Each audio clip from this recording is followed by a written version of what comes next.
As always, I'd like to start the meeting with a prayer.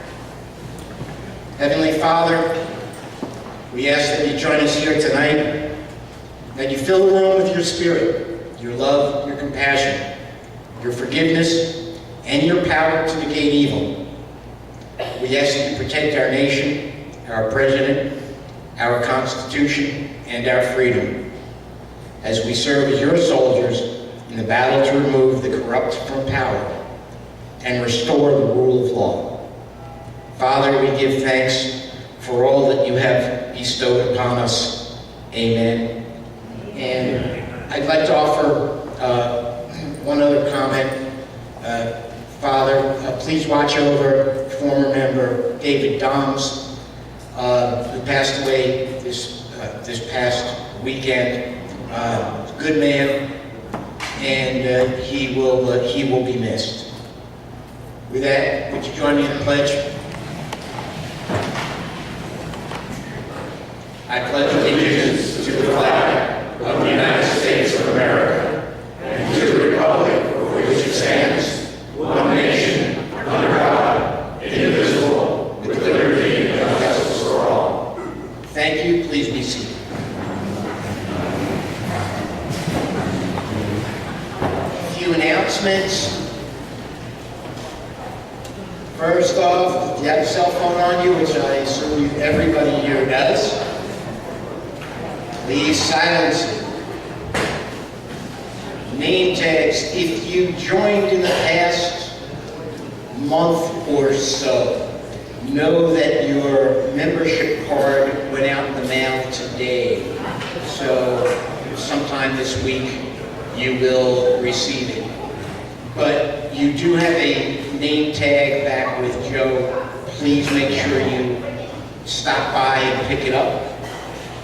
As far as membership goes overall, you know, you've heard me every month pretty much give the same speech, and that is, please become an official member of the Lehigh Valley Tea Party. It's just $15 a year.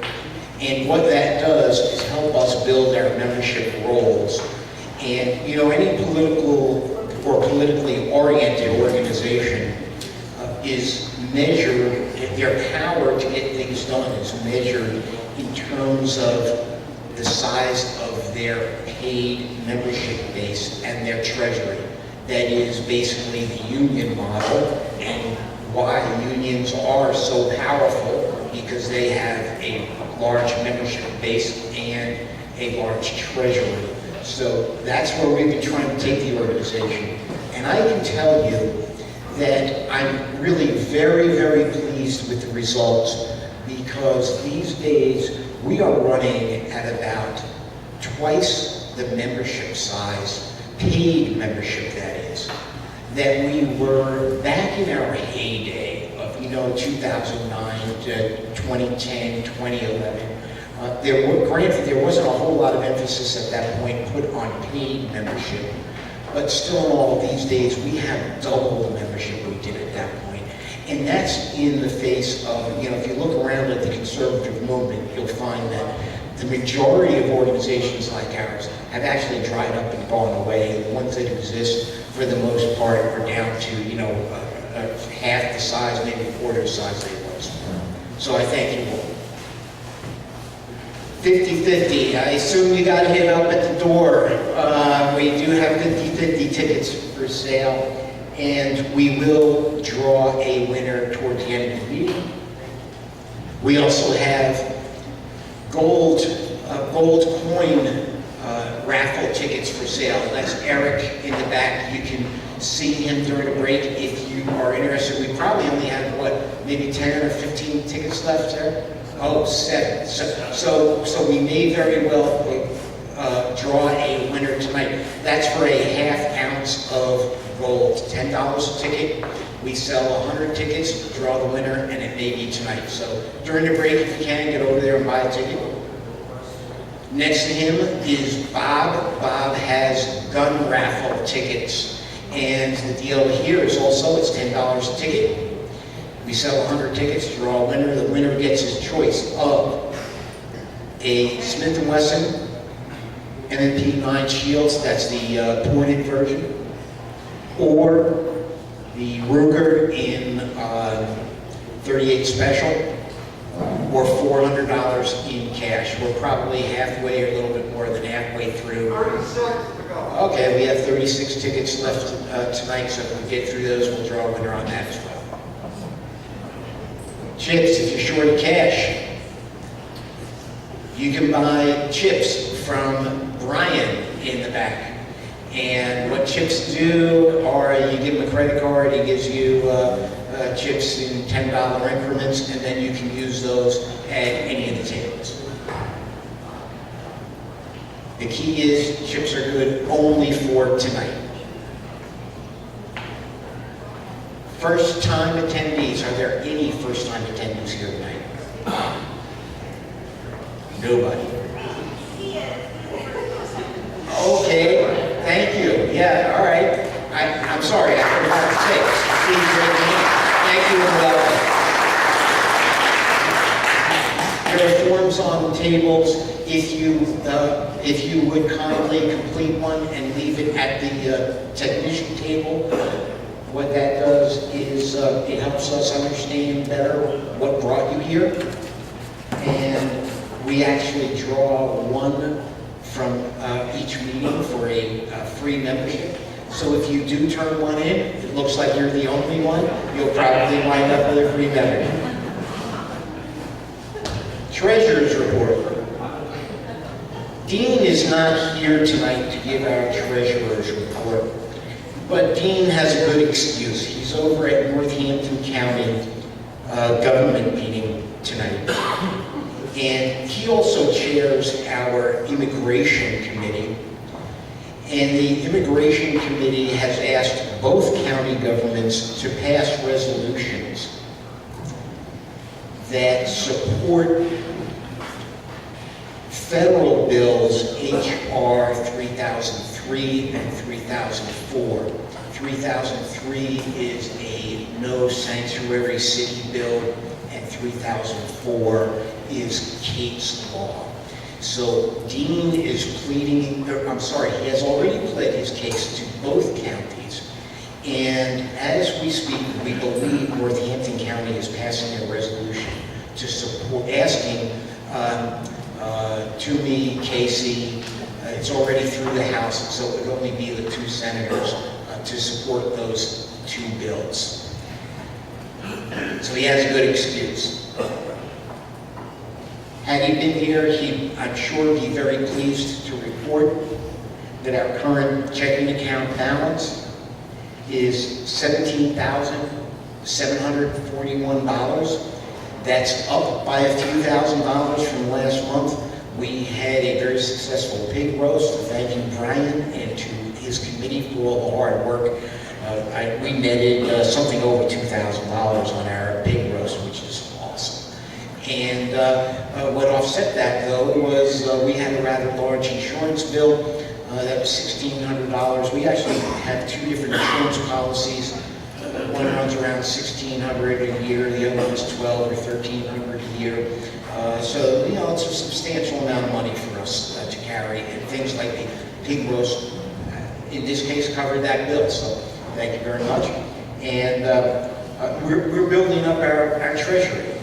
This organization, if you look back a number of years ago, we probably averaged $2,000 or $3,000 a month in our treasury account. And we're now up to $17,000. So that is a reflection of the generosity of our members. And you guys who are not members who come to our meeting. Which reminds me, if you did come in earlier and did not check in with the front desk, please make sure during a break that you do that, especially members, because when it comes time to vote on certain things, in order to vote, you must be an active member, and that means you have to meet a certain attendance requirement. And the only way we know that is if you actually check in, and then we can prove you've met the attendance requirement, and therefore you have the right to vote in things like bylaws changes, and for for board members. Support the troops. Normally Val would come up and give a little talk on supporting the troops. She and Blair are not here tonight. I think, Joe, are you collecting? Yeah, so if you brought stuff for them as they normally request, and I really thank you guys for it. You know, these Blair and Val are still banging away where most people have long forgotten about our troops in the field. They're still banging away, collecting stuff every month and sending it overseas. And I see routinely you guys bring stuff and to give them, and that is truly appreciated. So, with that, I think we are ready to get to our main speaker. I don't have a bio that I can use to introduce you, Jeremy. So you're going to have to introduce yourself if you don't mind. And at this point, Jeremy Baker, Commonwealth Foundation.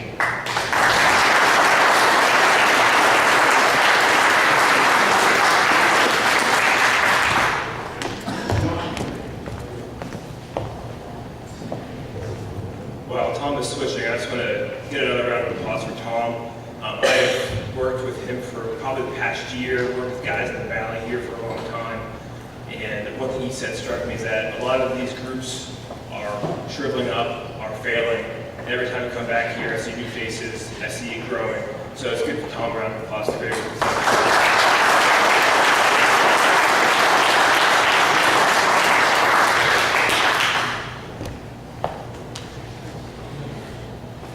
So as Tom said, my name is Jeremy Baker. I work at the Commonwealth Foundation.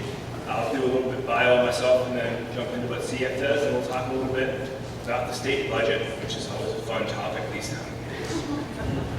So I was born in Philadelphia. My dad worked at a paper company, a paper mill. I'm sure many of you are familiar with paper mills. So we stunk every day to come home. Came home. But I knew they worked a lot off, so I figured I'd try to do the same. Step back a little bit. I was raised in South Central Pennsylvania, a little town called Chambersburg. Closer now? Are we good? Okay. Closer to the mic still? There you go, hold it. Is that effective? Okay, good. Then I won't wave my hands around John Kasich style. There we go. So I was raised in Chambersburg, a little town in South Central Pennsylvania. I'm a Penn State grad, met my wife there. And Penn State, there you go. And I got my first real job here in the Lehigh Valley. Now, it wasn't politics, so I'm not sure if I could say it was a real job, but I got paid, so I take it. I worked for then candidate Pat Toomey, and as well as the PAGOP here. And when the senator got elected, I went down to DC and worked in his staff for 4 years. So after 4 years, very long years in a town that is appropriately nicknamed the Swamp, not just because of how rotten it is, but because it is disgusting 9 months out of the year with humidity. I decided I want to get back to Pennsylvania, get back to my roots. So I picked up my wife and drove back to Pennsylvania and settled in Harrisburg. I worked with Americans for Prosperity doing some grassroots work for 2 years. And then I moved over to CF because I think there's a lot of great work that AFP does. I'm sure many of you have worked with them. But the legislature in Pennsylvania has been a specific problem for a long time. It's getting a lot better. I think in the last 6 years we see Republican majorities turning into close to freedom majorities. It went from union-controlled to controlled by taxpayers, more so. So I think the unique background I have of both working in the Capitol, of being on elected official staff, knowing what pressures them, as well as being out in the state with real people, with real jobs, with real backgrounds. Being able to kind of walk that line has been a unique capacity for me to hopefully be influential in the legislature. And that brings me to CF. Obviously, I shorten that because Commonwealth Foundation is a mouthful. But we are known as Pennsylvania's free market think tank. It's more than that. I hope it's more than that, because never once in the history of the world, in the history of politics, has someone said, if we had one more white paper on tax reform, we could have gotten that done. If we had one more think piece on why regulations are bad, we could have gotten that policy out. That's never once been said, and it's the truth. Because our goal at CF is to transform free market ideas into public policies to help people flourish. It's not about having a good idea. We've got great ideas. If we didn't have great ideas, we wouldn't be here. But it's a lot harder to get a good idea enacted than what we would think. So that goes to the vision of why CF does what it does, why I'm here tonight, and why I do what I do on a given day, which is lobby for this organization. Whenever my dad found out I was a lobbyist, he said, at least I'm not a lawyer, but he still views me as kind of a drain on society, which isn't far from the truth. And the interesting thing about the vision of CF is Pennsylvania has a unique chapter and a unique part in writing the story of America. Again, I was born in Philly. That's, America as an idea was put to paper there. I grew up in Chambersburg, 20 miles east of where I lived. Men fought and died at Gettysburg for other people's freedom. And a lot of my in-laws are actually from northwestern PA. And if you look at the oil, the natural gas, the steel from here and western PA that pushed the country, pushed a nation across the country, Pennsylvania was integral in every part of America's story. And we've kind of fallen behind. Mainly that's because politicians from both parties, in a bipartisan fashion, have forgotten that the best way to fix poverty, the best way to fix injustice, they've forgotten that it's economic freedom. It's not a government program. It's not the government in general. Right.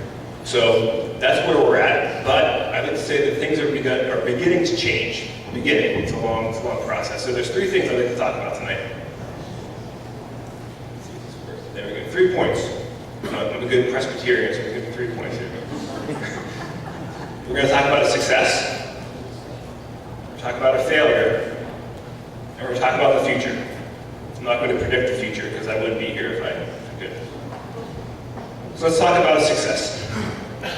You probably recognize some of the folks here. We've got our governor, Senate Majority Leader, House Majority Leader, House Minority Leader.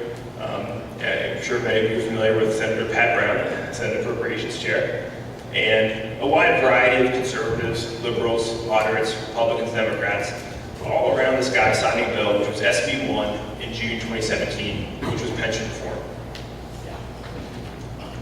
So there's a lot of problems in Pennsylvania. One of them is that our pension system is $76 billion unfunded. It's sitting there hanging over our heads. We try to pay it off, but we don't make the full payments. It gets bigger. It's a massive problem. And the thing is, no one is doing anything to fix it. That just happened, kind of.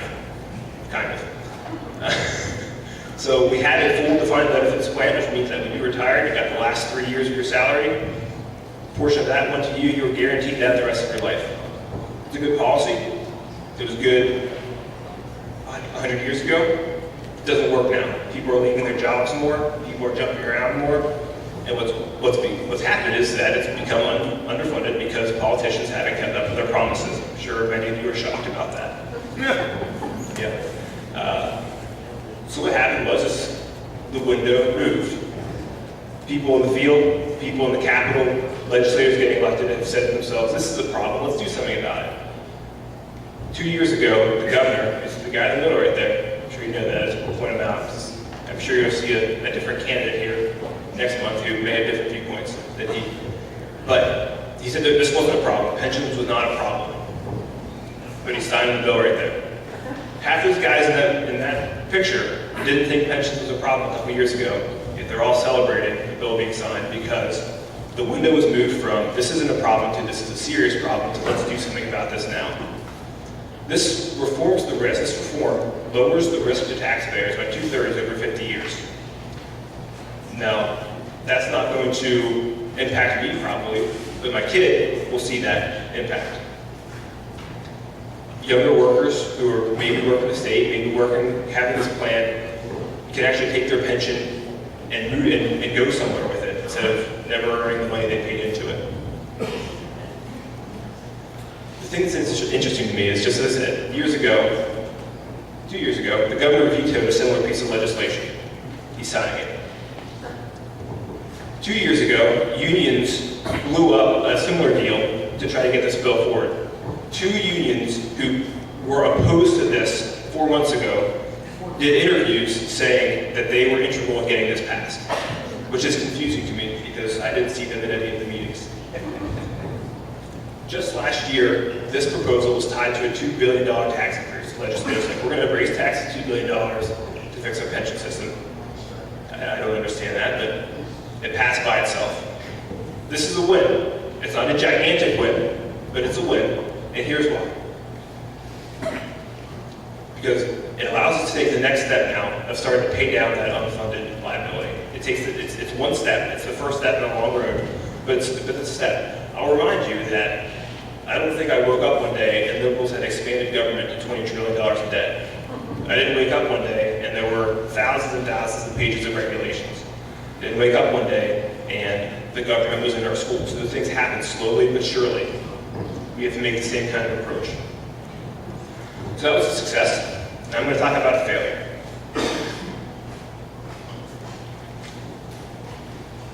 Maybe a little difficult to read, I'll walk through it. So this starts 2 years ago, which seems like a long time ago, but isn't that long. So as you guys probably know, the government was shut down 3 years ago for a 9-month period where the House and Senate were fighting the governor's tax increase. They succeeded, that was good.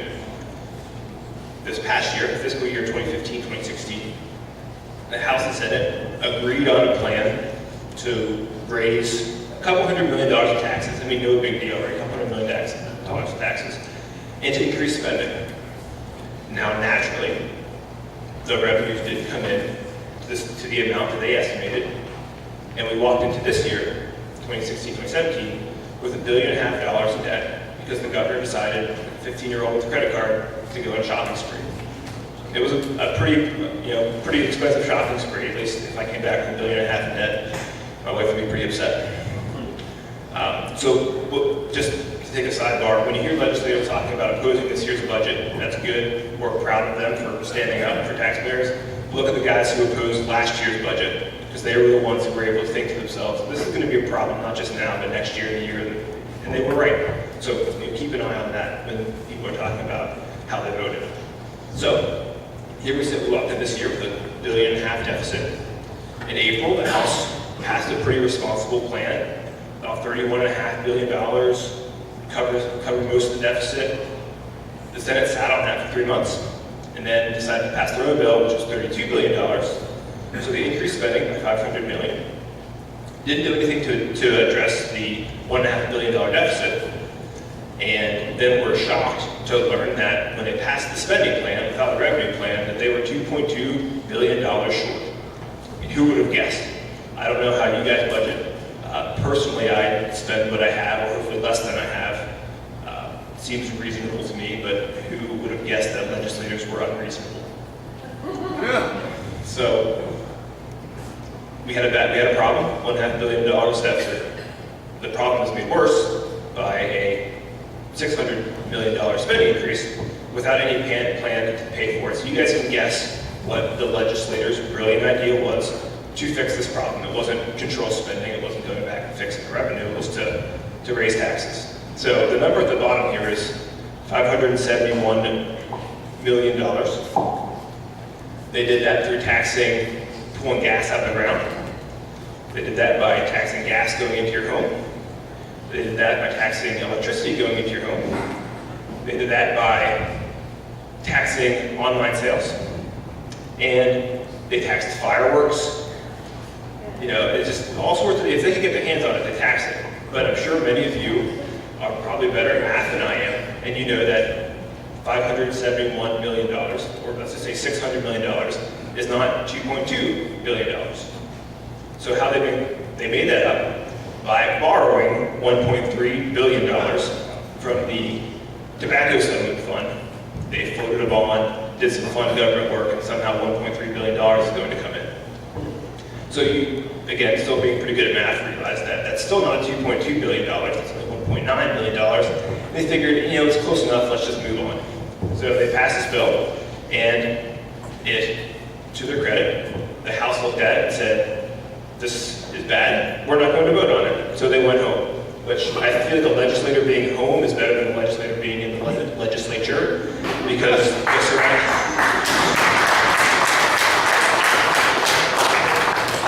they're surrounded by taxpayers, not, blood-sucking lobbyists. So, while these legislatures were at home, a lot of the rank and file guys in the House, I'll give credit to two guys here in Lehigh Valley, Joe Emmerich and Ryan McKenzie. Joe voted for the budget, said, I made a mistake. I screwed up. This isn't what I was told was going to happen. I'm going to fix my mistake. Ryan has voted against, Representative McKenzie's voted against both budgets in the last 2 years, so credit to him for that. They were part of a team of legislators that said, we're kind of frozen out of the negotiations here. Leadership tends to take most of the credit. Leadership tends to be in the room more often. Maybe we should look up and see if we can do something ourselves. It seems like a reasonable thing. If I was a legislator, I hope that I wouldn't have a mind of my own. And that's what they did. They said, maybe we should look at something different than what's been talked about year after year after year. And what they came up with was a very interesting plan of fixing the budget problem without raising any taxes, which I'm a fan of. And do we have the next one? No. So there was a slide that was missing, that's my fault. So what they did is they looked around at the state budget. Now, the state budget is $32-ish billion, yet the state spends $80 billion every year. We call that $50-some billion the shadow budget. It sounds kind of ominous. It is pretty ominous because it's taxpayer dollars, fees, various assessments that go into special funds that fund random projects around the Commonwealth, whether it's multimodal transportation, whether it's public transportation like SEPTA, whether it's environmental stewardship funds. There's 218 of these special funds. Each special fund has a savings account and a checking account. Now, think of these funds as my water bottle here. Every year, part of it gets drunk, maybe down to about a third, and then gets filled back up again. And it gets drunk the next year, down a third, filled back up again. So every year, there's about a third of the money that sits in these accounts, collecting interest, basically government slush funds. And they said to themselves, maybe we should look at these funds, see what's not being spent, take this money, and use it to pay down the $1.5 billion deficit from last year. One-time problem, one-time solution. Seems very reasonable to me. And here's what they did. On Tuesday, a group of 16 or 17 legislators very boldly walked up to the podium and said, we're not going to raise taxes. Here's the plan we're going to vote on. They found $9.6 billion sitting in these slush funds and decided to take about 20% of it to pay down last year's spending. And then through a variety of other cost control measures, they're going to cover the $500 million spending from this year. So spending still increased, not good. Taxes will not increase, better. And they've identified a source of government waste that can be used in the future, can be reformed in the future, to not have the government sitting on taxpayer dollars, which I have my own savings account. I don't need the government to have a savings account for me, because that doesn't seem very wise. So that's where we're at in the legislature. There's an informational session tomorrow where the House will sit down on this bill, debate it, and then on Monday, hopefully there will be votes on it. I would like to see no taxes, and that's kind of where we're sitting at a sort of waiting game here. And that's the budget. So I said 3 things, that was 2. The third thing, I'm going to talk about the future. So I had a kid 6 months ago, and I didn't get to put him to bed tonight, so this got one picture. This is him getting baptized, which is pretty cool. Yeah, so just one picture from my dad. I haven't seen his kid in a little bit. There's 2 in there. So I am a lobbyist, so I lie through my teeth. So okay, so there's just one more. There's 3. Sorry. So I guess this is kind of the future, right? It's got a couple years ahead of it. So the future. There's 3 issues I want to talk to you about before I kind of wrap up and move on to the next portion of the evening. First one's paycheck protection. So Tom mentioned this a little bit at the beginning when he was talking about his dues, how they kind of set up like a union, right? Where you've got a broad base of people, you get a big treasury. So imagine how effective you guys would be if instead of you just volunteering your money to the organization. The government took your money and gave it to the union, which is what happens now for the government unions, which I'm sure many of you are surprised at this, to the tune of, in the last 10 years, political spending, not union dues, political spending, unions have spent $100 million of taxpayer-collected money on ads, on radio, on signs, on candidates. And now I'm sure many of you can guess which side of the aisle most of this money went to. It wasn't people that think like me, I'll say that much. This is pretty straightforward. Public resources and politics shouldn't mix. If a legislator did this, he'd be in prison, rightfully. Legislators in Pennsylvania have done this and have gone to prison, rightfully. Government shouldn't use taxpayer resources to collect money for a private organization. Again, that seems pretty straightforward to me. And essentially this means that union leaders would have to collect their own funds, like what normal political groups do. And it would level the playing field a little bit about how we interact in the political world. Second thing I want to talk about was welfare reform. So, one paycheck. The bill passed the Senate, SB 166, sponsored by Senator Eichelberger, passed the Senate by a reasonable margin, 28 to 22. We had 6 Republicans vote against it. I'm sure you know where most of them were from. And it's in the House right now, awaiting consideration. Hopefully after the budget, if the budget gets taken care of, we can move on to that. Second thing, welfare reform. This is an issue that is pretty near and dear to me, specifically because my grandparents came from pretty abject poverty. My dad and mom struggled to get by, and there was an inherent dignity in the work that they were able to do. And I think that still exists. Maybe I'm an optimist, but there's inherent dignity in work. People want to work. People don't want a system to take care of them because it traps them in poverty and has trapped them in poverty. The goal here should be unlocking people's potential, should be freeing them for a life outside of government control. And this issue will restore the working class in America, which is exciting because, as you see, this is the red line there is what medical should cost, specifically for Medicaid. The blue line there is the consumer price index. And the yellow line is how much Medicaid has been spending per beneficiary. So we're about half of where the spending should be. So the number is going to continue to increase as more people get unenrolled, as more people would rely on government programs versus work. And Pennsylvania passed both houses. It needs one little tweak before it goes to the governor. Work requirements for Medicaid. This is a big deal. Maine passed work requirements for certain welfare reforms. They saw 80% decrease in their welfare rolls, which I don't care about the cost savings. I care about the fact that a kid is seeing his dad go to work, that a kid in an urban home sees something different than violence, a kid in a rural home sees something different than opioid abuse, that there's potential for them to get out of it, there's potential for them to change their lives. And that's pretty exciting to me that Pennsylvania could be on the forefront of reforming Medicaid in the states. And the last thing I'm going to talk about is education savings accounts. This is something I love about Pennsylvania, and education specifically. Can you guys see the cartoon here? Is it a little small? Basically it says there's a bunch of different animals for a fair selection. Everyone has to take the same exam. Please climb that tree. So that's pretty much what happens in the state of public education in Pennsylvania and probably the nation today. And the thing that's discouraging is that the majority of the students do not have a different option. They are stuck where they are at. I'm right next door to Harrisburg School District. It's a 46% graduation rate.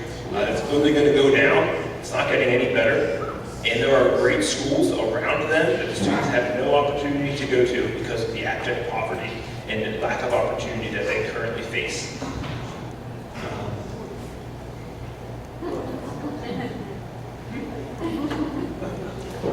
31% of Pennsylvania students are proficient on academic standards. 31% are proficient.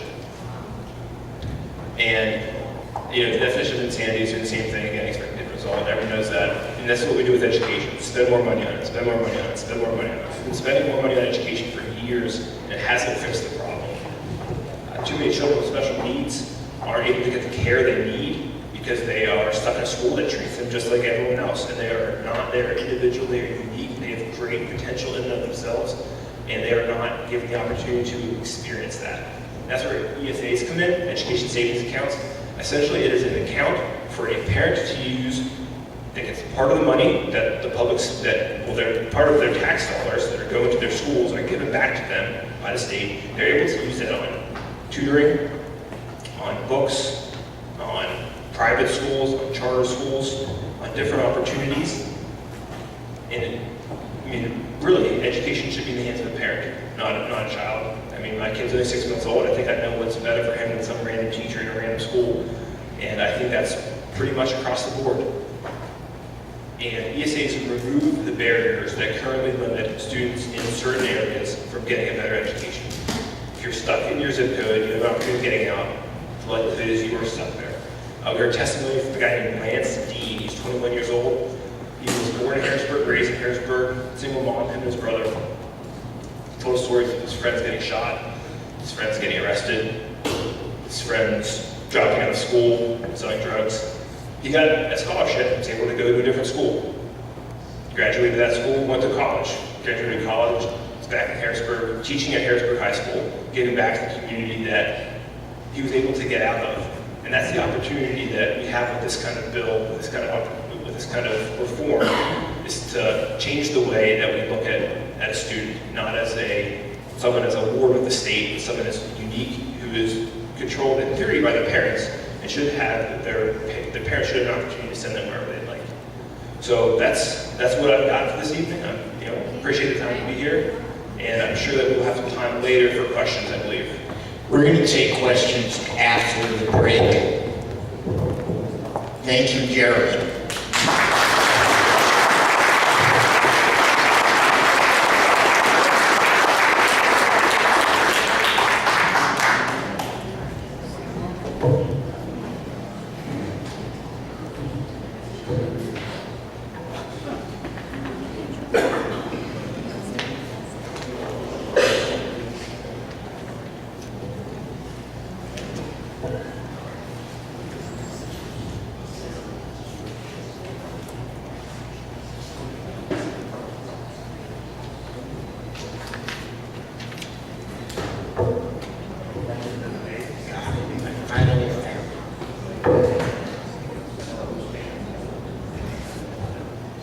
Okay. So I'd like to go back for a second to where we kind of started, where Jeremy started. And that is that our state legislature, this was actually back on June 30th, voted for a budget that increased spending by $571 million. And at that time, they had no plan as to how they were going to pay for it. So, about a month ago, I sent a fax to all the state lawmakers across the Lehigh Valley. We're going to go through them here. And the fax to each said this: "Dear," and their name, "according to the record, you voted in," and then either favor of or opposition to, "a state budget that increases spending by $500 million.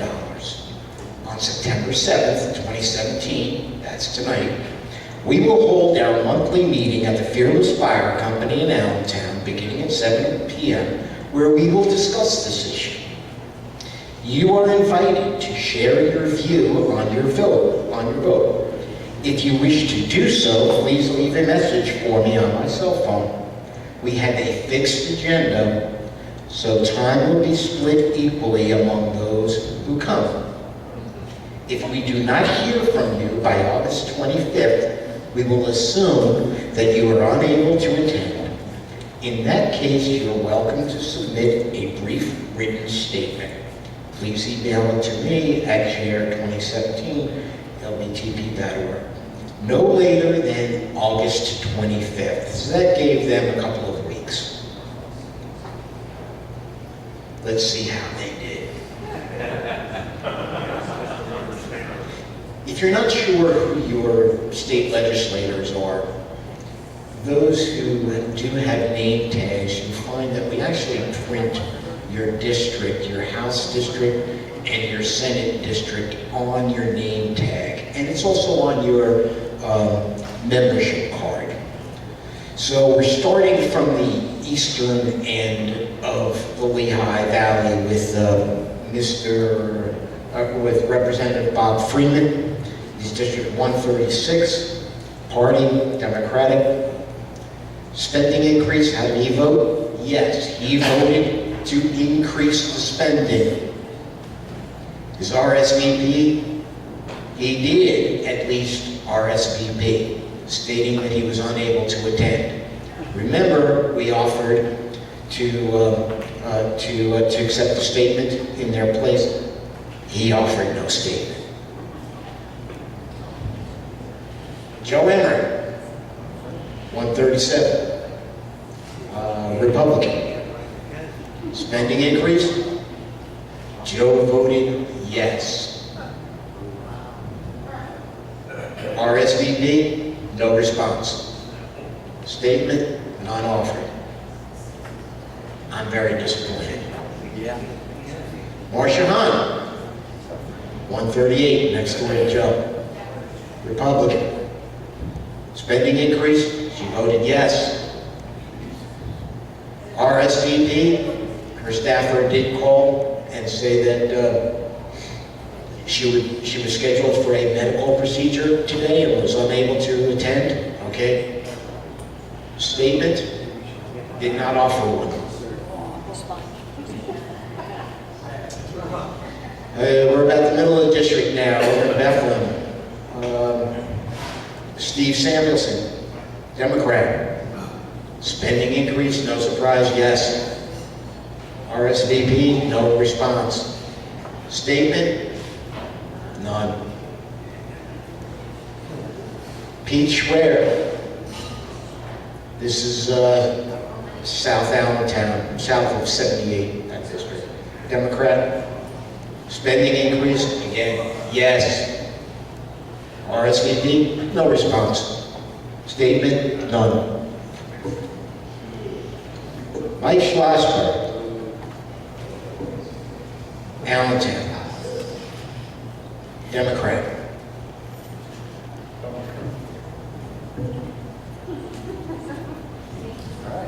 Unable to attend. Statement. Bear with me for just a second.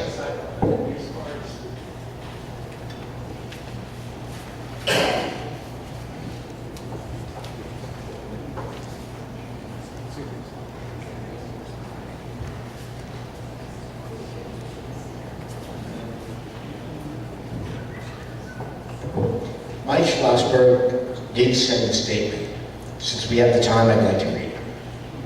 It's very small, so you can't read it from the back anyway, unless you have supervision. Mike writes, Dear members of the Lehigh Valley Tea Party, first, I apologize for not attending this meeting. I have an event for a constituent, which I already agreed to attend. Also, let me say, I say sincerely that I appreciate your activism. One of the issues I am most passionate about is getting more residents involved with government, regardless of whether or not we have any agreement. I truly appreciate your desire to be informed and engaged citizens. I'm more than happy to discuss my budget vote. I voted for it because it seemed like a fair compromise. One that 9 of 11 Lehigh Valley House members voted for. It made investments in education, helped the line on human services, made continued strides towards paying down our pension debt. To be clear, it was a compromise and not the budget I would have created. If given a magic wand, I would have voted for significantly increased spending in the areas of education, human services, job creation. Pennsylvania is dead last in the nation in terms of the gap between the richest and poorest districts, of which Allentown is one. My school district has some of the highest property taxes in the entire area. The only way we truly get a grasp on this while providing every child with a world-class education they deserve is by increasing the state's share of education spending. If given the opportunity, I would raise the revenue for these additional investments by enacting Marcellus shale tax, closing corporate loopholes, raising the minimum wage, and enacting progressive income tax, which would ask the wealthier to pay their fair share. I'm more than happy to discuss this issue or any other with any constituent or group that represents them. If I can ever be of further assistance, please do not hesitate to reach out at 610 blah blah blah or email me at mschloss@pahouse.net. Have a wonderful day and thank you again for your activism.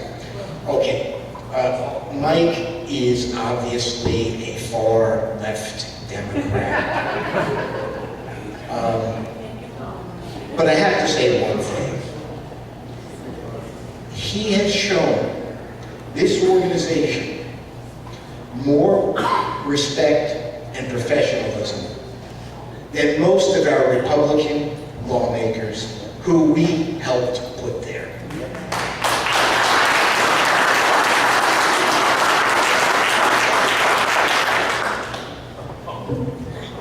Dan McNeil, 133, Democrat. Spending increase, yes, of course. RSVP, didn't respond, didn't offer a statement. Zach Mako, he's in his first year, so for those who don't know the name, he was elected to the seat that was previously held by Julie Harhart. Republican, Zach voted yes. RSVP, no response. Statement, no offer. Justin Simmons, 131. His district is Emmaus in that area, Coopersburg. He's Republican. Spending increase, he voted no.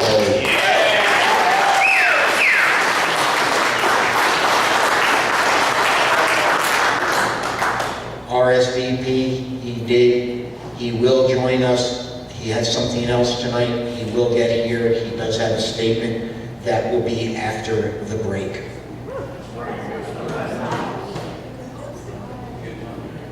Ryan McKenzie, next door neighbor. Spending increase, no.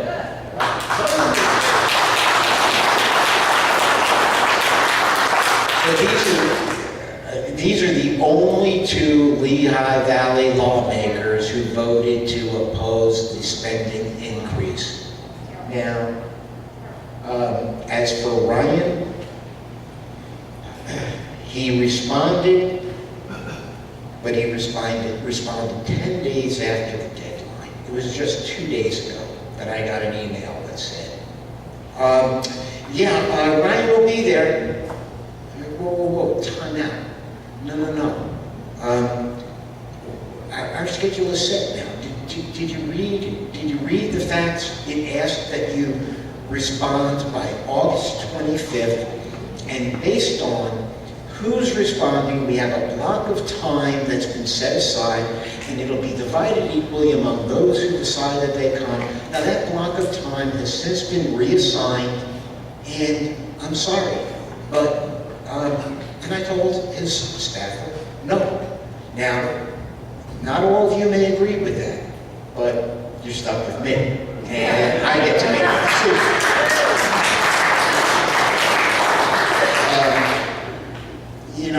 It's nothing personal, but you can't, as a lawmaker, blow us off, and then all of a sudden at the last minute decide, okay, I'm coming. No, it doesn't work that way. I'm sorry. It doesn't work that way. There were rules, stick by them, And we'd have been fine. If he had, by the 25th, he said, look, I can't, I think I'm gonna be there, but I can't make a final decision. Can you give me another week or something? We would have said, sure, of course, well. Okay. Rep. Gary Day. So his district is northwest, well, his office is New Tripoli. His district is up in that area. Spending increase, yes. No response, no statement. So now we're in the Senate. Pat Brown, Republican, yes. Unable to attend. Statement. His staffer did at least send a statement. However, I asked for a brief statement on their position on his vote. Why did you vote this way? And what I was sent was a 5-page PDF entitled Commonwealth of PA Financial Challenges and Legislative. Come on. Okay. There was an effort made to provide a statement. Bob Mensch. Lehigh Valley includes just a little piece of Bob's district, but we do include him as a senator who is in the Lehigh Valley. And he voted for the spending increase.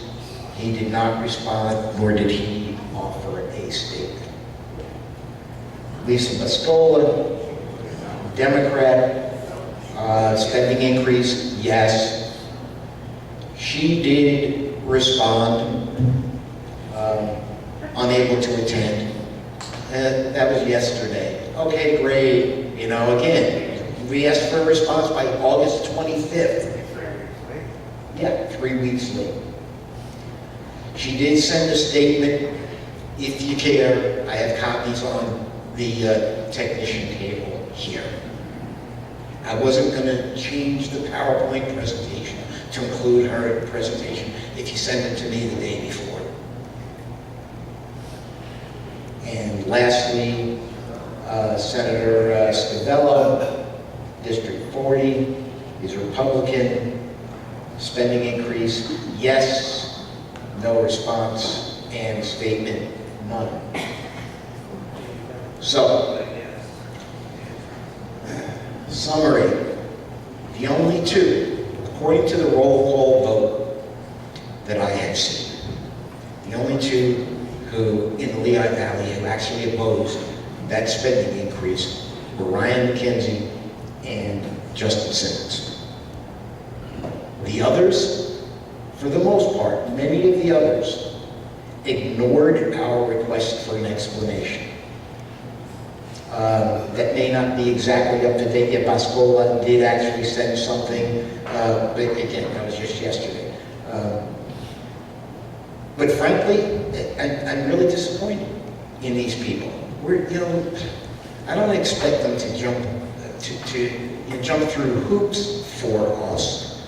On the other hand, we're the largest grassroots organization in the Lehigh Valley. We're probably the largest in terms of paid membership, the largest in the state. I gotta believe, in terms of treasury, we are the largest in the state. I mean, we've got more money than most county Republican Party budgets. And these are people who we have really worked hard to put into office, and they somebody's ringing the bell.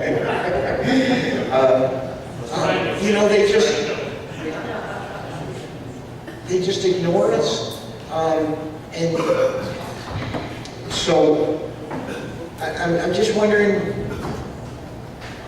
They've got staff. I understand the legislators are busy, but they received the facts with an invitation, and many just completely blew it off. And I'm not at all happy about that. And as we get farther down the line, they are certainly going to hear about it. And hopefully, exercises like this where we go through one by one and show you how they voted. Many of the people in this room have personal relationships, personal friendships with these lawmakers. And I apologize if I've offended anyone here. But if you are a friend of these folks, you have my permission, absolutely, to approach them and say, hey, we reviewed at the Tea Party meeting your vote. And I gotta tell you, people are not happy that you didn't even bother to reply. In my opinion, if any one of these people who voted to increase spending should have had the courage to come here tonight and face us and tell us why they voted to increase spending. Nobody has bothered to decrease spending since 2000. We've all been hurting since 2008. We've all had to tighten our belts, and these lawmakers have never cut the budget. Anyway, we're getting close to a break. We've got. Hopefully, this was sort of the downer part of the meeting. After the break, I think will be a very positive message. And I would like to remind you that in terms of donations, we do need them. Donations through the break will go to the General Tea Party Fund. We will, toward the end of the break, pick up the buckets that are on the tables. If you're short on cash during the break, you can see Brian and get chips, and you can put chips in the donation buckets if you'd like. But then once we come back from break, anything that goes into the buckets from when we restart our meeting until the end is earmarked for Support the Agenda, our Support the Agenda project. And I think everybody here pretty much knows what that is, but if you don't, that's a large part of what the second part of the meeting is. So when we come back, we'll do question and answers about the budget, and Jeremy will answer questions as well, and then we'll get into Support the Agenda. 15 minutes. Have some coffee, have some cookies.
seats, please.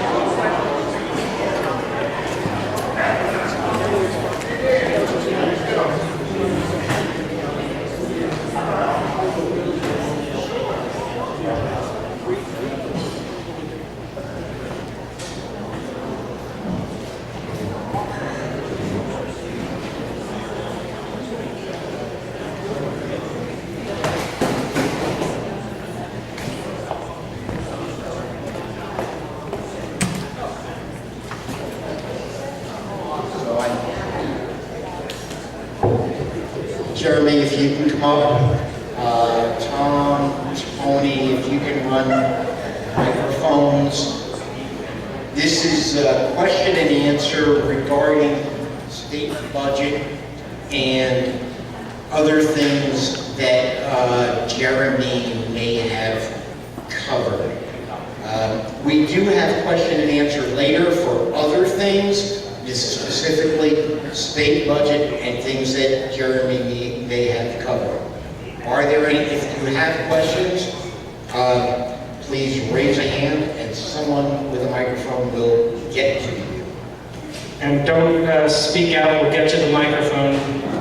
So, I guess, I hate to do this to everybody, but here's Brian. No. Yeah.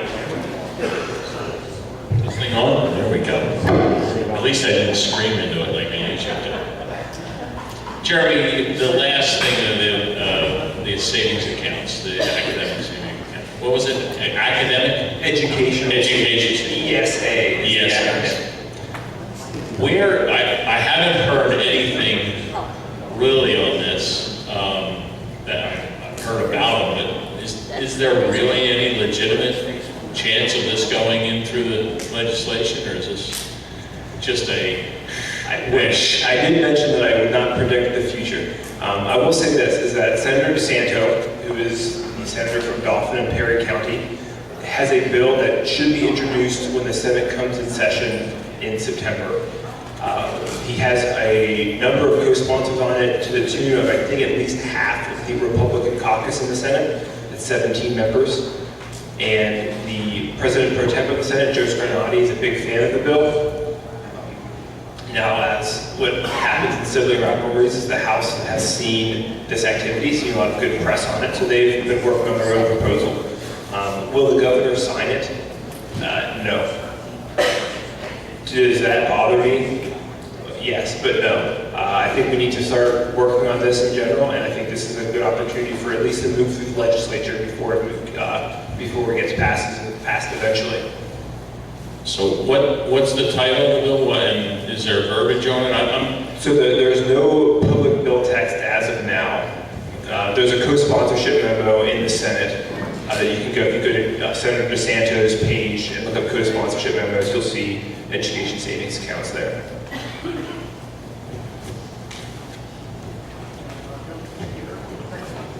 Where does the money come from for the accounts? You know, it sounds great, but who's making the donations to those accounts? There are no donations. It's the taxpayers' own money. So in the form of a rebate, how does it get in there? It goes from their taxes, their state taxes, not their local taxes, their state taxes to an account managed probably by the Treasury is how those states have done it. And then that pot of money is able to be used by them for tutoring, for private schools, whatever they feel. On average in Pennsylvania, in the schools that would effectively be about $5,700. You know, I'm paying my education taxes, which are astronomical. Yes. I don't have anybody in the school system. I obviously am not going to have an account. Right? So my money is going to somebody else's account. Well, that's what's happening now. But what would happen is, so for my kid who's not in school yet, what happens is this income tax that I would pay would go to a treasury account. Then I would be able to access to pay for schooling for him. Good evening, thanks for coming.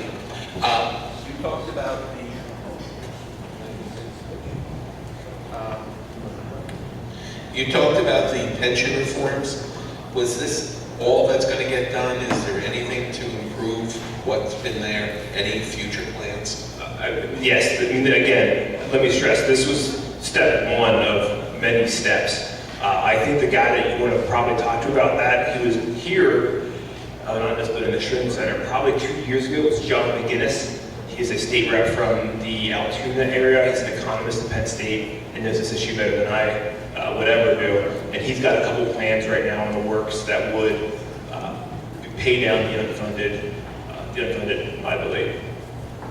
Jeremy, Right here. 10,000 people in the Commonwealth a year lose their houses because they can't pay the school real estate tax. School districts are holding over $400 billion in reserves. What is the Commonwealth Foundation's position on that? So we were actually the organization that discovered the fund reserves. Our position is we have, it's ridiculous. A school, the government isn't a savings account for taxpayer dollars. I think Senator Wagner is in the early stage of the formulating a plan to claw back some of that money. I think that's, there's a reasonable, I know that's the school board members, and you can speak to this better than I can, but I think there's a reasonable amount to be held in reserves. But when you're seeing school districts have 20%, 25%, 39% in some instances of their yearly amount held in reserves, that seems a bit, it doesn't seem a bit excessive, it is excessive, and something should be done about that.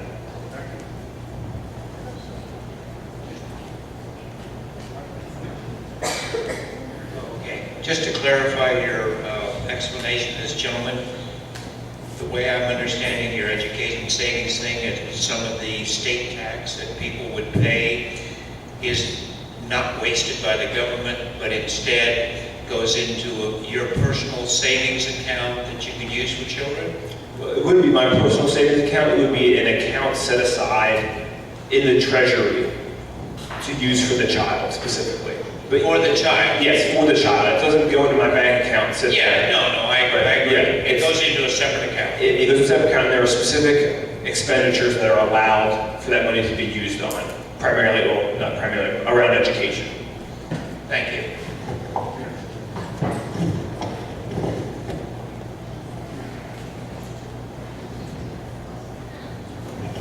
Jeremy, just wondering, would you talk a little bit about looking at the mission of the Commonwealth Foundation, transform free market ideas into public policies?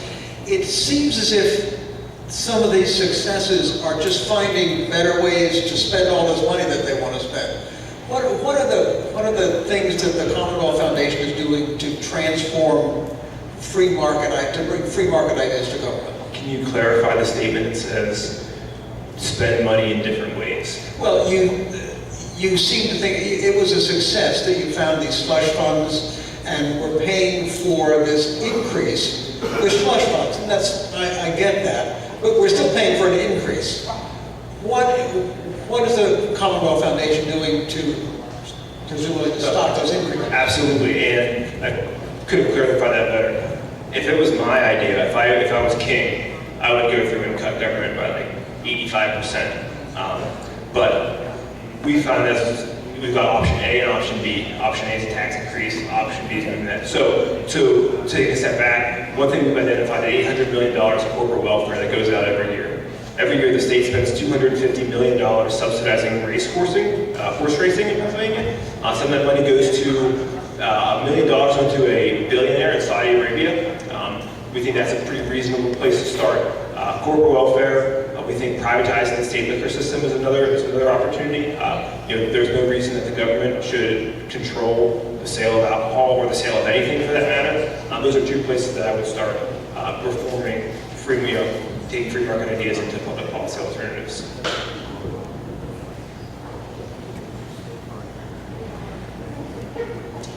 So Jeremy, with respect to education, you saw one of our representatives saying that the only way to improve the quality of education is by spending more money.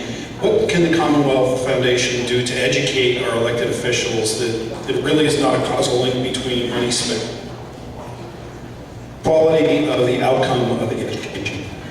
Yes, that's a fight that we have been in for a long time, and unfortunately aren't doing as well as we would like, mainly because our opponents are organizations such as the PSEA, which run on more money, and they get the government to help collect that for them. So I wish I could say that we've been very successful in doing that. We haven't. I would say this, that in the past 5 years, we've gone from Tom Corbett cutting $1 billion in education as the main talking point against Republicans, to state senators introducing reforms to how our state funds education through ESAs. So the window is moving from Republicans are evil for cutting education to, well, maybe we've spent too much money and we've spent money unnecessarily on this. And one of the things we've done is identify both how different states operate. One of the things that we've seen is education spending by state is not equal outcome. We've put that in front of many legislators. Another thing that we've done is talk about how educational choice has increased opportunities versus spending through the EITC and OSTC. The main thing I will say, this goes back to my first point about us as the free market think tank. We have enough white papers out there. It's now time of messaging better, and that's what hopefully we will do in the future. You good? Perfect.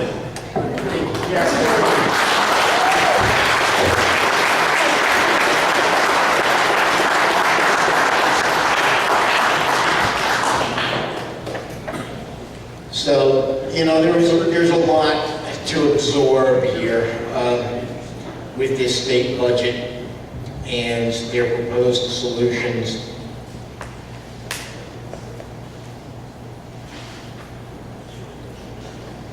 And in closing on that particular issue, what I'd like to leave you with is that the Iowa Valley Tea Party Board will take a close look at what was discussed here tonight, and we'll decide, lay out a course of action over the next few weeks. And then we'll come back and present it to you guys. That said, I'd like to move on to the next section, and that is our Support the Agenda project. Now, one thing that we've kind of been holding here is the fact that we do really have a special, unannounced, secretive guest who's been hiding behind the screen for the entire meeting, and I'd like to bring him out.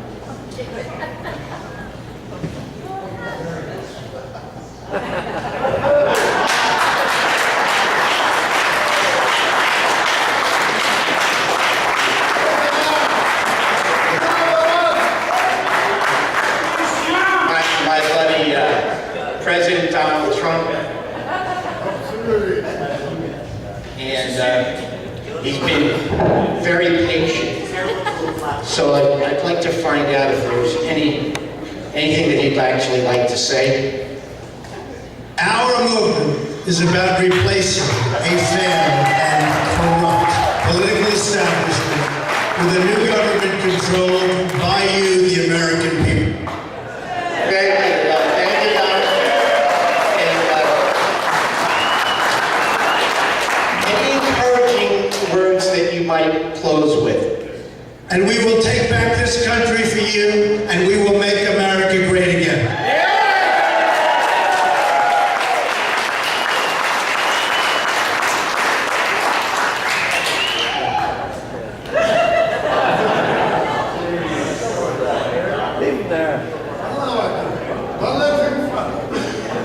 So I think we're going to have some fun with him. Bring him out to these demonstrations and so on.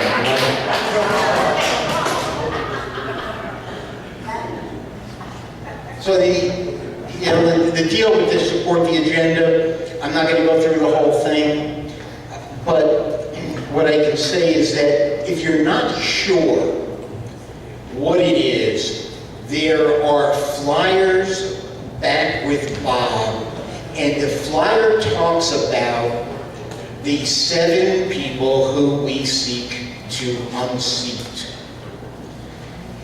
Now, Charlie Dent just announced he's not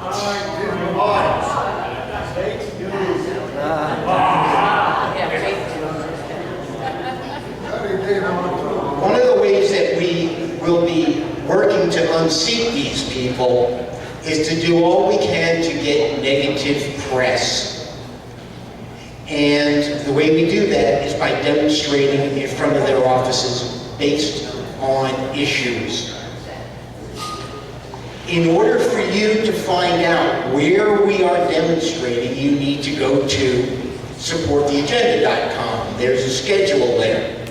But if you don't want to be bothered checking the website all the time, go there at least once and scroll down to where it says get alerts to your phone and put in your cell phone number. If you don't want to do that, you can alternatively send a message to this phone number. You all have business cards on the tables. There are 3 or 4 cards on the table that say support the agenda. That number is on there, the website is on there, but I would encourage you right now, if you can, while you're listening to me ramble on, send the word subscribe to that phone number and you'll get a message back saying you've been subscribed to alerts.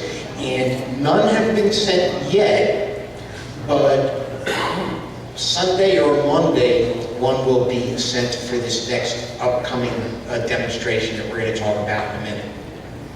But that's the way that you're going to know where we are and when we're going to be there. There are flyers. There are flyers backed by Bob, as I mentioned. There are also flyers about a Bob Casey presentation that I'm going to talk about in a minute.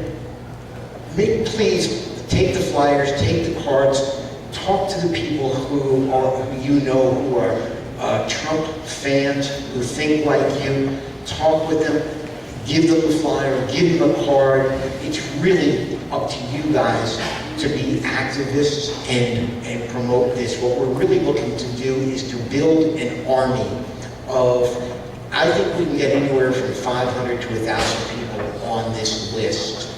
And we do an alert, a text-based alert out to these people. And I think if we had even 500 people on the list, we'd get 150 out to any given demonstration. That's a good sized crowd.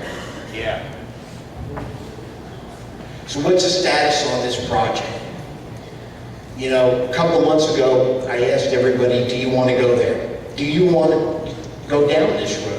Set aside what we're doing and focus on defending our president, defending our Constitution, fighting for our freedom. And you guys said yes. And I said, well, okay, if we do that, everybody's got to chip in. And if you're willing to spend $100 over the next 6 months in donations, please stand up. And pretty much everybody did. And then I said, well, if you can't spend 100 and you would spend 50, please stand. And the rest of the audience stood. So money is key. Last month was the first month that we actually started collecting, and we brought in probably $1,200. The number was up there, so that's a great start. What we've done with that money so far, we bought 1,000 cards. Many of them are around on these tables, business cards. We bought 1,000 flyers. Some are back there with Bob. We bought 50 Repeal Obamacare signs. You see them spread around. 50 National Reciprocity signs. You see them spread around. And 50 No Sanctuary City signs. And they're spread around. So we've been spending the money that you have donated so far. You need to keep the money coming, if you would. As for signs, a few people have grabbed some already. Some people have put money in the bucket.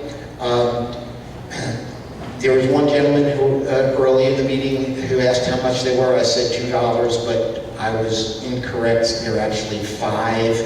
and so I'm not going to worry about the one sign. But if you've taken any signs already, please drop $5 in the bucket. If you want signs, there are the soft plastic, I don't know what they're called, signs for Drain the Swamp and a few others on the table. And then these, the No Sanctuary and National Reciprocity and Obamacare signs, those are corrugated plastic. Those are $5 as well. But those, we've got a separate box. Trump is my president, all that stuff. At the end of the meeting, which, if I could get a couple of board members at the end of the meeting to please come staff the table and take money from people and hand out signs, I'd appreciate it. Okay, guys?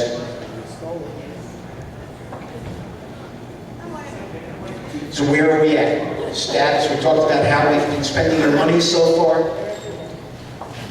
Candidates who were opposing. Charlie Dent. We do have one official challenger to Charlie Dent. Justin Simmons, I did see him come in. We're going to hear from him shortly.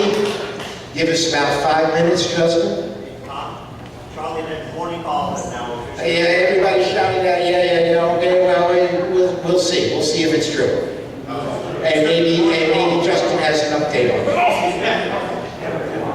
And I know Tom wants to talk about it, so I'm not going to. We're going to hold that conversation. But we know the Democrats they just can't hold their emotion. We conservatives can sit patiently until we get to that topic.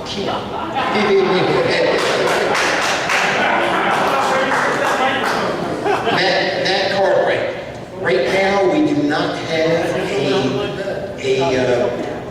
a challenger to Cartwright who has announced, who we're aware of. There are a few who have indicated that they're considering, and we'll see how that goes. Brian Fitzpatrick, so now his district is primarily Bucks County. We have someone who we're working very hard on to convince to run. We think we've got this individual convinced to run against Brian, but we'll see within the next week or two. Pat Meehan is another. We think we've got a candidate to run against Pat Meehan. Again, working on this person very hard for the past few weeks, and we'll see within the next couple of weeks whether or not that person actually does declare, but we think that he will. Costello, right now there is no candidate known to us, and we are searching for one. Casey, of course, there are now a couple of potential, more than a couple of people who are running for his seat. We met Rick Scone back in May, but the big news since our last meeting, of course, is that Lou Barletta has declared,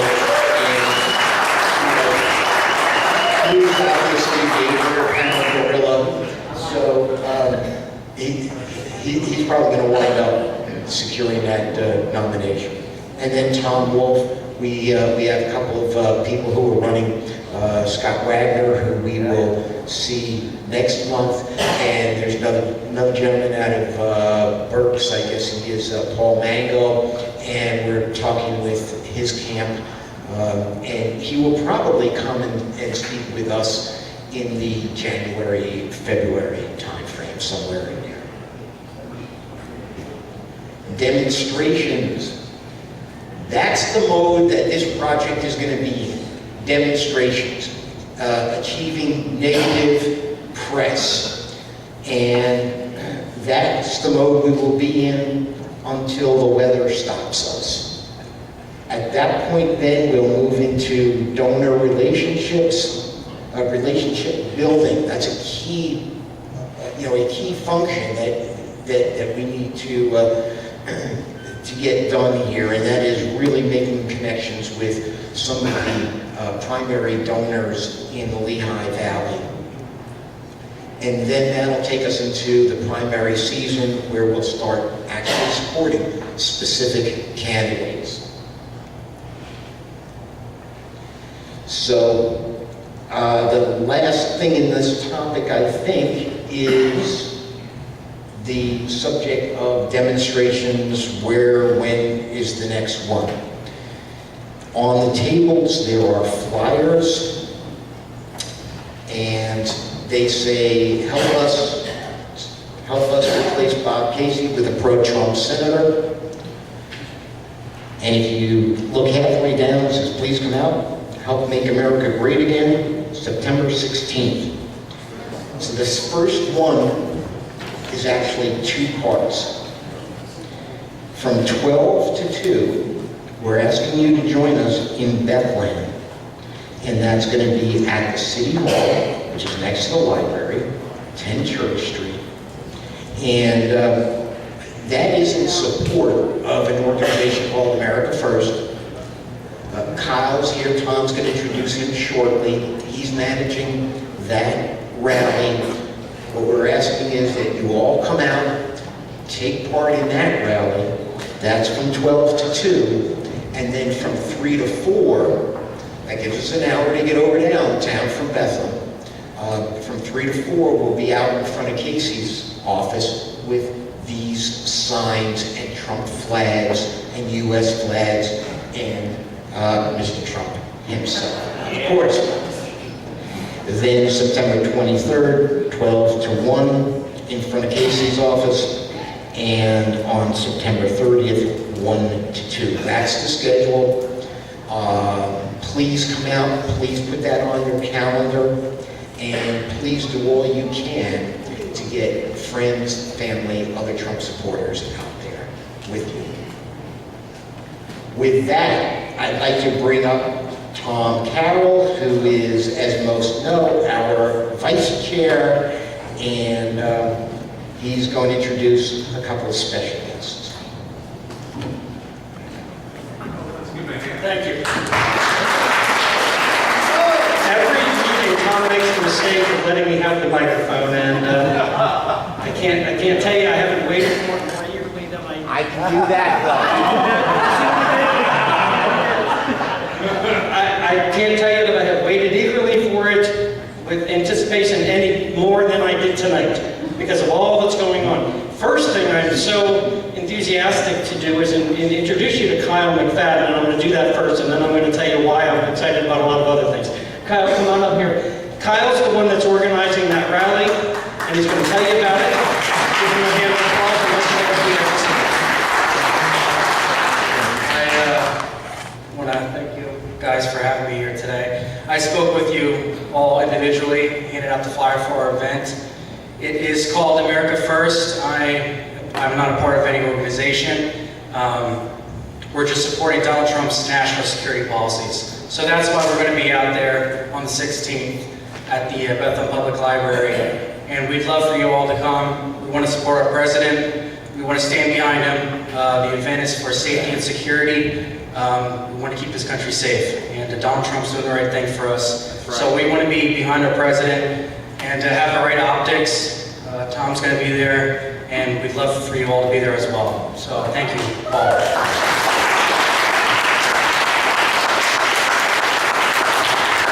Thank you. Now I know Brian yelled out something a couple minutes ago, and even before he yelled it out, I know the room was abuzz with people flashing their phones with some news, etc. Well, we stepped back. We had the agenda tonight where we had the state budget and a very important lecture, or not lecture, but a talk from Jeremy, and it all relates.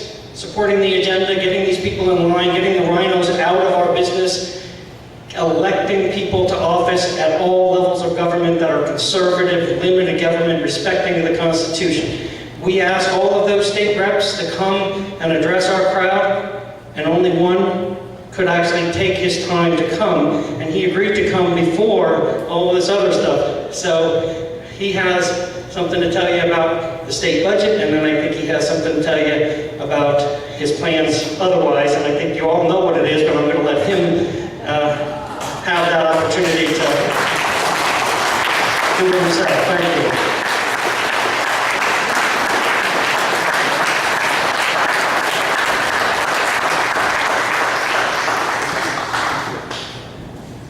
Well, good evening. How's it going? Well, I'm going to give you about a 25-minute lecture on the state budget, then we'll get to the other news.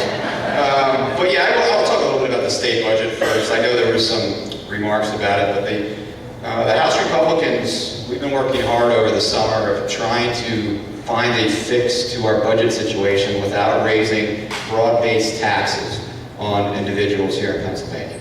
Unfortunately, the Pennsylvania Republican-controlled Senate, I might add, and they have a veto-proof majority Republican-controlled Senate here in Pennsylvania, dropped the budget on our desk the last day of the deadline. Passed a spending plan before we had the way to pay for it in place. I was only, unfortunately, one of 27 noes that voted against that.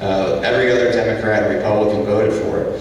Then as the months went on, or as the weeks went on in July, the Senate dropped us another bomb, which said that they were going to pay for it by raising the gross receipts tax on utilities, by passing a severance tax on Marcellus Shale, and to top it off, to pay off last year's deficit, they were going to borrow $2.4 billion. The borrowing on the $2.4 billion, by the way, would cost the general fund about $130 million in interest every year. So we're borrowing to pay that down. Fortunately, there are enough conservatives in the State House of Representatives that this plan would not fly. And so we worked on a budget this summer. The budget's not, it's not perfect. It's not where I necessarily want to go. I think what we really need to do is cut spending. The answer is cut spending. And whether it's in Washington, D.C., whether it's in Harrisburg, there is no appetite to cut spending, even with Republicans. And the only fix that we have for it is cutting spending. But politically, that's not on the table now, so we looked at other options. One of the options we looked at is the state actually has 218 separate funds that are not in the general fund. They're offline. Now, the general fund every year puts appropriations into these funds. And many of these funds, we found out, were running surpluses. Money was being untapped. And when we looked into it, and I'm sure it's been presented already, and I won't get into every line item, but many of these line items had surplus funds that we figured if we went into them and used them all, that we could help close the $2.4 billion budget deficit. And so that's the plan we presented. And actually with these funds, because some of these funds are dedicated to different things, land preservation, open space, mass transit, we're actually only taking the surpluses out of these funds, the money more than they were allocated that they weren't spending, and using that to close the budget deficit. We're not even we're not putting them into a deficit with the amount of money we're taking out. And this actually closes the budget deficit. So it's definitely better than what we've presented. We're going to find out on Monday when we go out to Harrisburg if we have the votes for it. We'll see. And a lot of moderate Republicans, unfortunately, in the southeastern part of the state are already barking about this plan, but really this is the best thing we could look at right now. And the issue we're going to run into is you're probably seeing it already, and that is the governor saying, September 15th, that's Armageddon. That's the day when the bill's going to come due and he's going to have to start cutting. I say let him do it.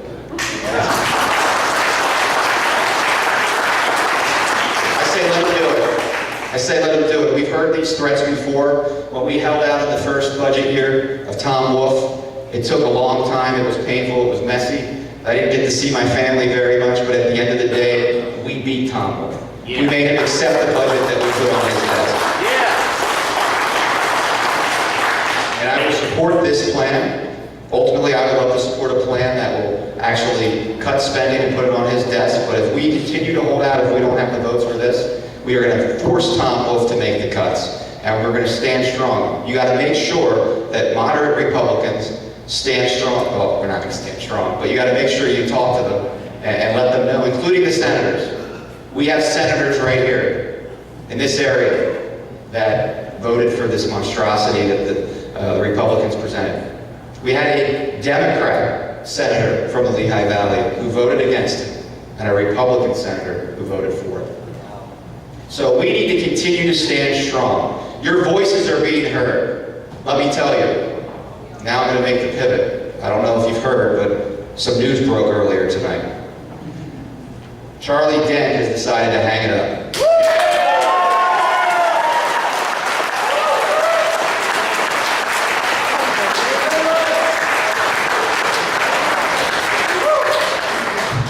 You know, I'm not surprised. I'm not surprised. He frankly has been off the reservation for quite a long time. But I'll tell you this. What I did not think was the day after we made the official announcement that he would retire. I can't believe his poll numbers must have been god-awful. But as we move forward, now the race has changed. We now have an open seat that went for Donald Trump by 7 points in the last election. This is not a swing seat. This is not a Democratic seat, no matter what the people will tell you. And the reason why I say that is because Charlie Dent's going to want to have a hand-picked successor to replace him in Washington, D.C. And that successor he's going to expect to carry out the Tuesday morning legacy of moderate republicanism. Charlie's going to put his donor network behind this person. And many of these people are also moderate Republicans. And these donors are going to expect the same kind of voting record that Charlie Dent had in Washington. So we must be mindful. We must be mindful when fake Republicans and chameleons come out and say, I'm a conservative, I'm a Republican. But then when you look, they inherit the same apparatus that Charlie Dent had. They will be the same vote. They will go to Washington and do the same thing. They will be part of the same swamp. You know my record. In 2010, I challenged the establishment. I challenged the liberal Republican in the State House primary, the most liberal, in fact, in Pennsylvania, and we won by 10 points. I announced yesterday that I would challenge the most liberal Republican in the United States Congress, Charlie Dent. 24 hours later, he announced he's retiring.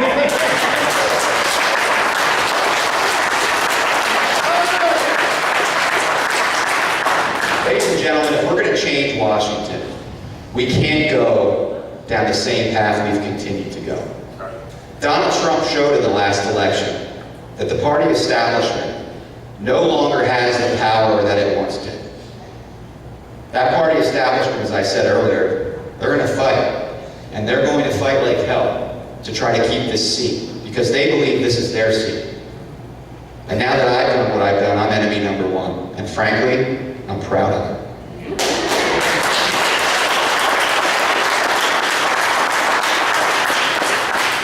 So as we regroup, I guess I got to change my website now. It was simmonsnotdead.com, so we're going to have to change that down. But now I'm going to run on a record. I'm going to run on my record in Harrisburg of challenging the establishment, of voting for budgets that were responsible under the Tom Corbett years, of voting for Second Amendment right issues like the Castle Doctrine,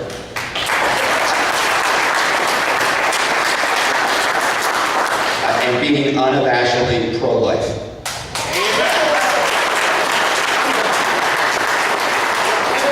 I will run on my record, and I will run on the record of challenging the establishment in Washington, D.C.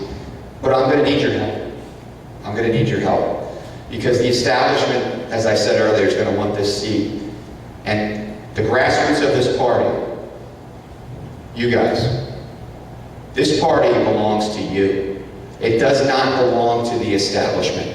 And last year, you spoke back. You took the party back from the establishment.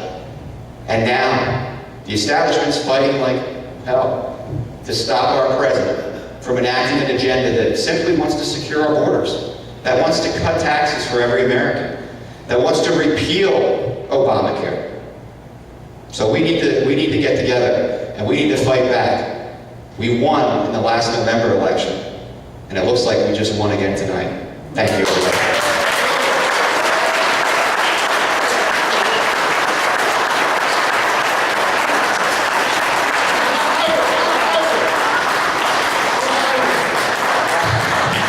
Thank you, Justin.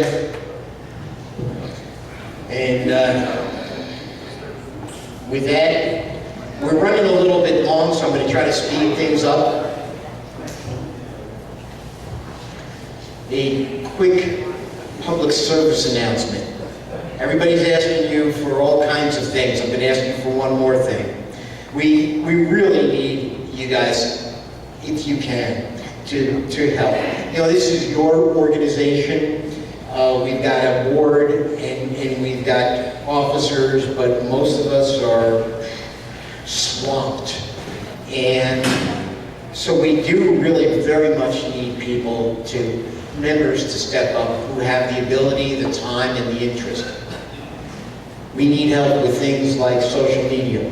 That is Facebook, Twitter, YouTube, website stuff, membership, general meeting support, that's announcements, collateral materials, setting up the room, committee meeting support, scheduling the venues, emails, reminders, etc. All of this, if there's anything that you think that you can do.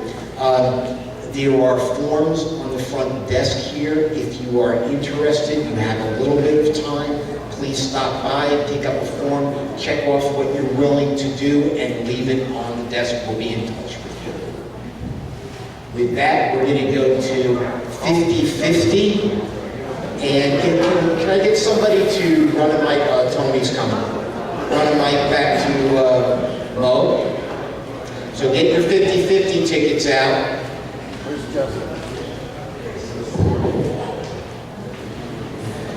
And then we'll go to Bob for drawing gold.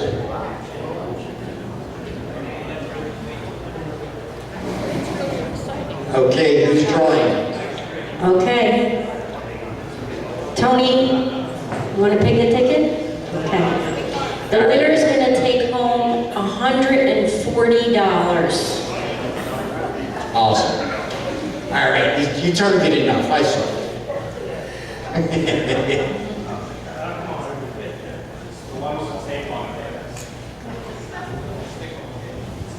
0, 6, 2, 2, 3, 2, 3.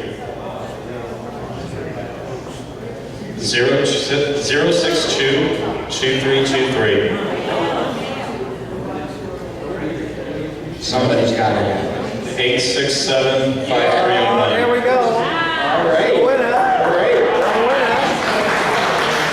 All right. And congratulations. And with that, we're going to move to Bob. And Jeremy is going to draw a winner on our gold coin. Now that, you know, we sell these gold coin tickets outside of this meeting, so the winner may or may not be here. Who do we have? Got a name on this one, Ray Gormley. Oh, Ray. Ray Gorman. Ray's here. Where's Ray? Thank you. And Ray,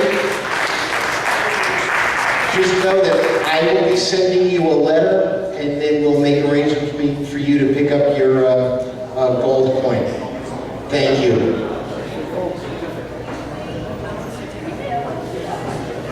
A couple of other quick things. There are flyers on the table for March 10th. That's this Sunday. Good friend of this Tea Party, Charlie Strange, is running a rally down in Philadelphia. Details are on the table. Encourage everyone to get down there if you can.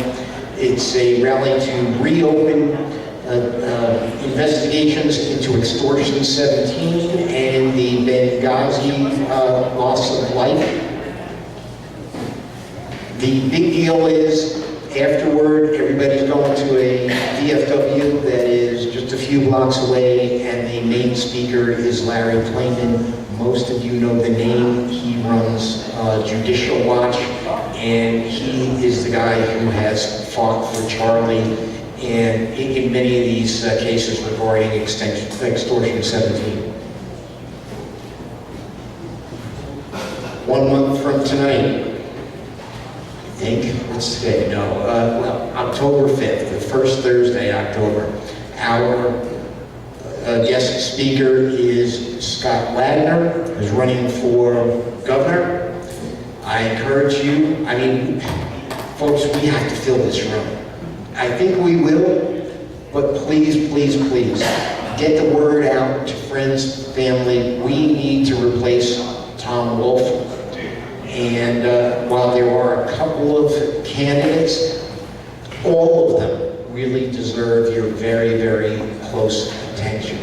And Scott will spend probably 20, 30 minutes up here for us next month. Am I leaving anything out about it? 2 months from now, so that's the December meeting.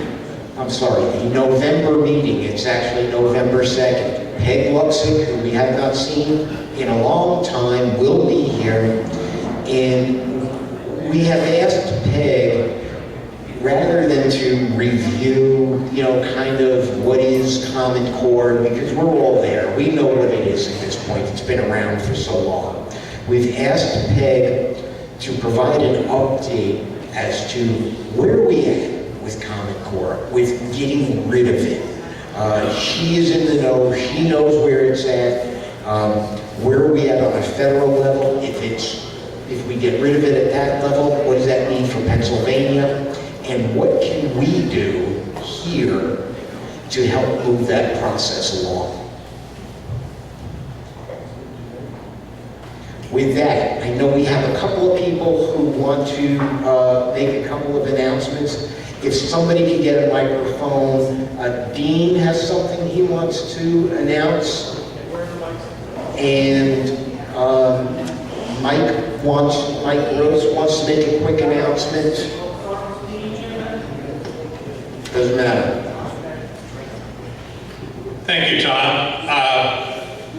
Sometimes it is difficult to see progress because in politics it really is a game of inches. It takes a long time to move the ball forward, and it's difficult to see when you do have an accomplishment. But we did have one as a group tonight. Your immigration committee over the past year has been working to support Trump's agenda. There were 2 bills that were passed in the House of Representatives back in June. One is case law, the other is no sanctuary for criminals. Those bills are now in the U.S. Senate, and one of the objectives of the Immigration Committee is to get our local legislative bodies, Northampton City County Council, the Lehigh County Board of Commissioners, to get them to pass a resolution in favor of those 2 bills and requesting Senators Toomey and primarily Senator Casey to vote in favor of them when they were presented in the Senate. Tonight, a resolution was brought forward in Northampton County Council by Hayden Phillips, doing just that, saying that they supported those 2 pieces of legislation and requested that Senators Toomey and Casey vote in favor of them. That resolution was passed tonight by a vote of 8-0.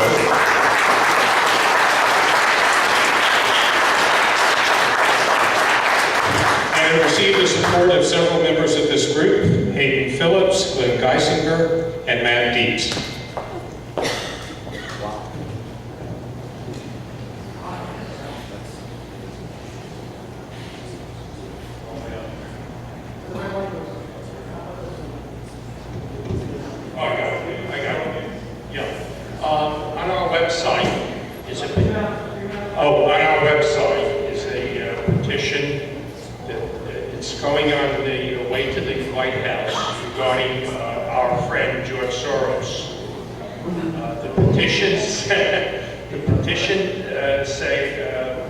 Is identifying him as being un-American, a terrorist, and perhaps guilty of sedition, and it has met the threshold of 100,000 votes. This was instituted by Obama, believe it or not, that the White House has 60 days to comment on it, and the hope is that it'll be referred to the Justice Department for action. The actual number right now is between 260 and 300,000 signatures. And that's pretty cool. And I'm asking everyone, just go, if you could, I know we were asking a lot of things on various subjects. If you can go on the website, get the email, that's all you have to do is your name and email address. The petition will respond back to you for just for verification, and you're done. My dream is to see 1 million, because maybe that will spur Jeff Sessions to really begin an investigation. And it would go a long way in helping Donald Trump in being a successful president. Thank you, Mike. And I just have one final comment as to sort of a follow-up on what I told you all last month. Last month I told you, don't be fooled. Funny thing, one of the candidates now for Congress, the only at this point candidate for Congress, told you, don't be fooled. The establishment is not going away. People that will want that seat for whatever motivations are not going away. They will fool you. They will trick you into believing they're conservatives. Do your homework, pay attention, and don't be fooled by these people, whoever they may be. And we have got to give them all a shot to listen to them, but be careful when we listen to them, that we don't fall into their trap. Charlie Dent's not going away. He's maneuvering into some other plan to continue his efforts to destroy Donald Trump and the agenda. Believe me that. He's not going away, and the people around him are not going away, and they're going to try to manipulate this to get more than one person in the race still, or whatever they're going to do. So keep your eye on the ball, and pay attention, and don't be fooled by these people. Thank you.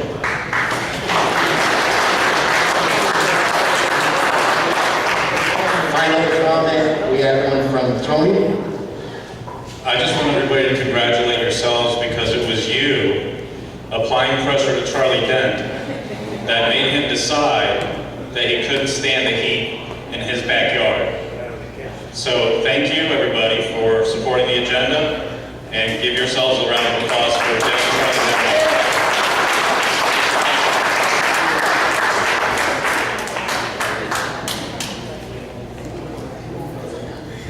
I think that about wraps it, so I will say thank you, good night, and have a safe ride home.